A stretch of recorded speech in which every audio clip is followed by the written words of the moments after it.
Shaping biasa digunakan untuk menggabungkan kedua objek atau lebih yang saling terseleksi agar menjadi satu objek. Dan bisa juga digunakan untuk memotong objek dan juga bisa digunakan untuk membuat objek baru dari objek yang terseleksi sebelumnya. Oke, ke depan kita akan coba praktekkan fungsi-fungsi yang ada di shaping ini, yang kurang lebih ada 7 fungsi di sini, yaitu ada well, ada trim, ada intersect, ada create a new object that surround, ada simplify, ada back minus front, ada front minus back. Di sini saya akan coba praktekkan dengan objek-objek sederhana. Namun ke depannya Anda bisa coba praktekkan sendiri dengan objek yang sudah Anda buat. Yang jelas dia harus dalam bentuk objek shape. Oke. Sebelum saya praktekkan satu persatu, saya akan duplikat dulu. Saya blok objek ini, kemudian saya duplikat.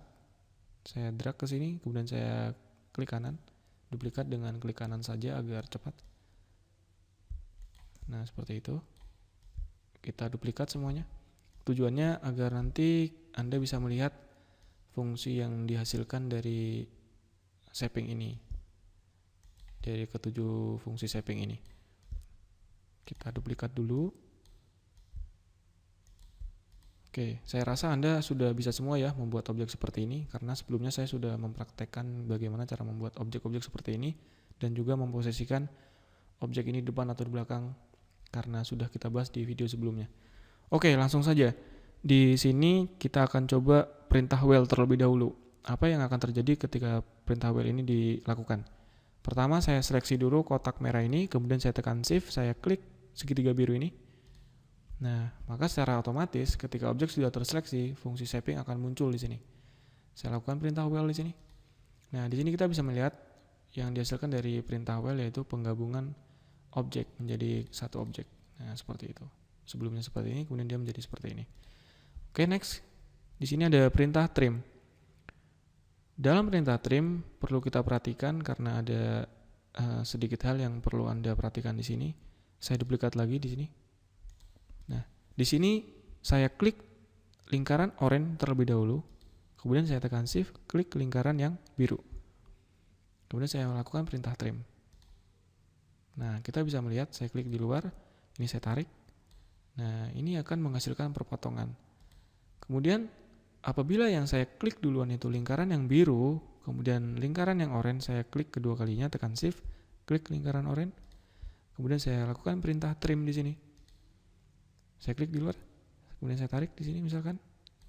Nah, di sini Anda bisa melihat objek yang biru di sini menjadi pemotongnya. Jadi kesimpulannya, objek yang pertama kali Anda seleksi itu akan menjadi objek pemotongnya. Sedangkan objek yang Anda seleksi kedua kalinya yaitu objek yang biru ini misalkan dia akan menjadi objek yang dipotong. Nah, itulah yang perlu Anda perhatikan di dalam fungsi trim ini. Oke, next kita akan masuk ke perintah intersect di sini. Saya blok di sini. Atau oke, seperti ini. Kemudian saya masukkan perintah intersect di sini. Klik intersect. Nah, kita akan bisa melihat hasilnya. Saya klik dulu di luar, kemudian ini saya tarik misalkan. Nah, di sini ada objek baru yang dihasilkan dari intersect tadi. Jadi, objek baru ini dihasilkan dari persilangan kedua objek ini. Nah, karena dia bersilang, di sini akan menjadi objek baru ketika saya melakukan perintah intersect. Saya beri warna misalkan. Nah, seperti itu. Oke, next kita coba perintah create a new object that surround ini. Saya blok. Kemudian saya masukkan perintah create a new object that surround. Apa yang terjadi? Saya geser. Nah, di sini Anda bisa melihat ada objek baru yang menyatu dari objek sebelumnya. Hampir sama dengan well, hanya saja perintah ini dia meninggalkan objek lamanya. Berbeda dengan well, dia tidak meninggalkan objek lamanya. Itu adalah perintah dari create a new object that surround. Oke, next di sini ada perintah simplify. Simplify itu seperti ini.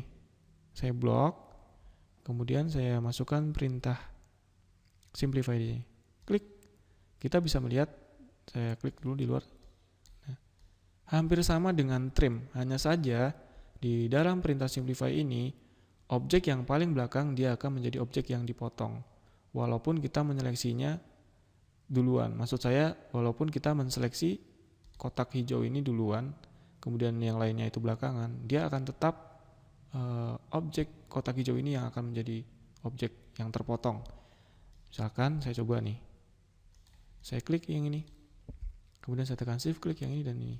Kalau di trim itu objek yang paling belakang yang akan menjadi pemotong, atau objek yang saya seleksi duluan yang akan menjadi pemotong. Tapi di simplify tidak. Yang manapun yang kita seleksi duluan akan tetap objek yang paling belakang yang akan terpotong. Nah, seperti itu. Oke, next di sini ada back minus front. Saya blok. Kita lihat hasilnya back minus front.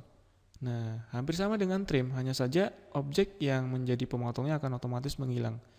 Back minus front yaitu memotong objek dari sisi depan. Nah, sedangkan kebalikannya yaitu ada front minus back. Dia akan memotong objek dari belakang. Kita pilih front minus back di sini. Nah, dia akan memotong objek dari belakang. Itu objek yang paling belakang yang akan jadi pemotongnya. Seperti itu, otomatis, dan dia akan otomatis menghilang juga objek yang menjadi pemotongnya. Oke, kurang lebih seperti itu penjelasan tentang shaping. Saya rasa Anda bisa mencoba